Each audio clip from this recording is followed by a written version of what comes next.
పాక్ ఆర్మీపై బలూచిస్తాన్ వేర్పాటువాదులు తిరగబడుతున్నారు. మొత్తం 39 ప్రాంతాల్లో మెరుపు దాడులు చేశారు. ఈ దాడుల్లో పాకిస్తాన్ సైనిక స్థావరాలు, గ్యాస్ పైప్లైన్లు, ప్రధాన రహదారులు లక్ష్యంగా మారినట్టు తెలుస్తోంది. బలూచిస్తాన్లోని కాలర్ జిల్లా మాంగోచర్ పట్టణాన్ని BALA ప్రత్యేక బృందం ఫతే స్క్వాడ్ స్వాధీనం చేసుకుంది. దీంతో పాటు ఖజనాయ్ హైవేను మూసివేసి స్థానిక పోలీసులను తాత్కాలికంగా అదుపులోకి తీసుకుని కొన్ని గంటల తర్వాత విడుదల చేశారు. ఈ దాడుల్లో పాకిస్తాన్ సైనికులకు భారీగా ప్రాణ నష్టం జరిగినట్లు తెలుస్తోంది. మరోవైపు కచ్చి జిల్లాలో జరిగిన రోడ్ సైడ్ బాంబు దాడిలో 7 పాక్ సైనికులు మరణించినట్లు తెలుస్తోంది.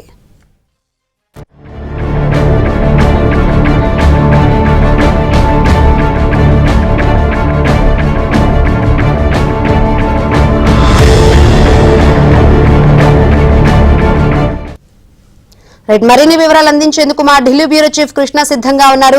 కృష్ణ, పాక్ ఆర్మీపై ఇటు BLF తిరగబడుతుంది, ఇటు ఒకవైపు ఆపరేషన్ సింధూర్, మరోవైపు చూసుకుంటే దేశంలోని సొంత జనాలే తిరగబడుతున్న పరిస్థితులు అయితే కనిపిస్తుంది. పాకిస్తాన్ అష్టదిగ్బంధంలో చిక్కుందని చెప్పాలి, అయినా కానీ బుద్ధి రావట్లేదు. సో ప్రస్తుతం అక్కడ ఏం జరుగుతుంది అనుకోవచ్చు? Shankari, Baloch liberation army BLA Pakistan ఆర్మీపై 39 ప్రాంతాల్లో దాడులు నిర్వహించింది. ఈ దాడుల్లో పాకిస్తాన్ సైనిక స్థావరాలు, గ్యాస్ పైప్ లైన్లు, ప్రధాన రహదారుల లక్ష్యంగా మారినట్టుగా తెలుస్తుంది.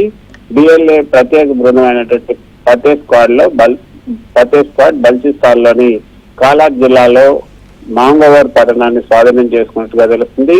దీంతో పాటు ఖజనాయి హైవేను కూడా మూసివేసి స్థానిక పోలీసులను తాత్కాలికంగా అదుపులోకి తీసుకున్నారు. కొన్ని గంటల తర్వాత వారిని విడుదల చేసినట్టుగా తెలుస్తుంది.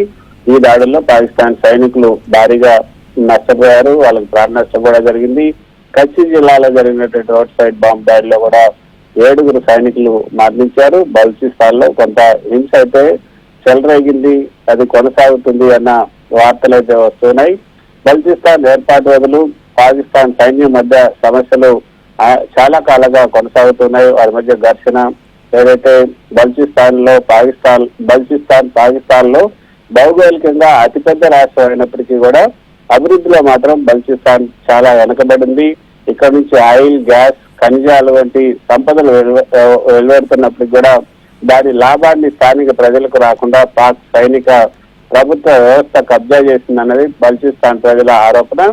వేర్పాటువాద భావాలని అణచివేసేందుకు పాక్ సైన్యం ఫ్రంటియర్ కార్ప్స్, అదేవిధంగా ISI వంటి సంస్థల ద్వారా ఈ యొక్క బలూచిస్తాన్ BLA పైన తీవ్ర హింస, అదేవిధంగా స్థానికులపై కూడా తీవ్ర హింస, అపహరణలు, హత్యలు జరపడం జరుగుతుంది. వేలాది మంది యువకులు కూడా ఇప్పటి వరకు కూడా మిస్సింగ్ పర్సన్స్ గా అక్కడ గల్లంతయ్యారు.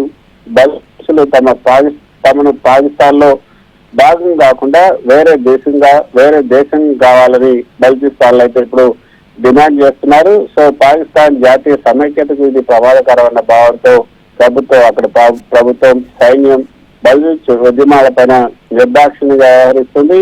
పాకిస్తాన్ నుంచి పూర్తి స్థాయి స్వతంత్ర బలూచిస్తాన్ ఏర్పాటు చేయడమే ఈ BLA యొక్క లక్ష్యం. బలూచిస్తాన్ లిబరేషన్ ఆర్మీ, ఈ BLAకి అక్కడ ప్రజలు ఎక్కువగా మద్దతు ఇస్తున్నారు.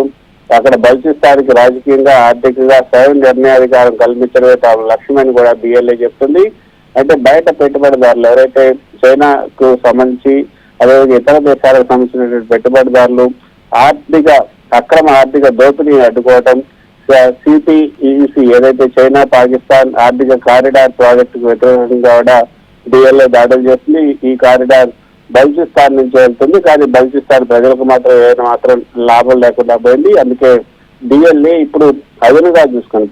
భారతదేశం కూడా పాకిస్తాన్ పైన POKలో ఎక్కువ దాడులు నిర్వహిస్తున్న నేపథ్యంలో పాకిస్తాన్ సైన్యానికి వ్యతిరేకంగా BLA కూడా ఇప్పుడు తిరగబడుతుంది. అయితే BLAని పాకిస్తాన్, యునైటెడ్ కింగ్డమ్, అమెరికా ఇవన్నీ కూడా ఉగ్రవాద సంస్థగా ప్రకటించాయి. బలూచ్ వాసులు మాత్రం ఈ BLAని వీర యోధుల పోరాట సంస్థగా చూస్తూ ఉన్నారు.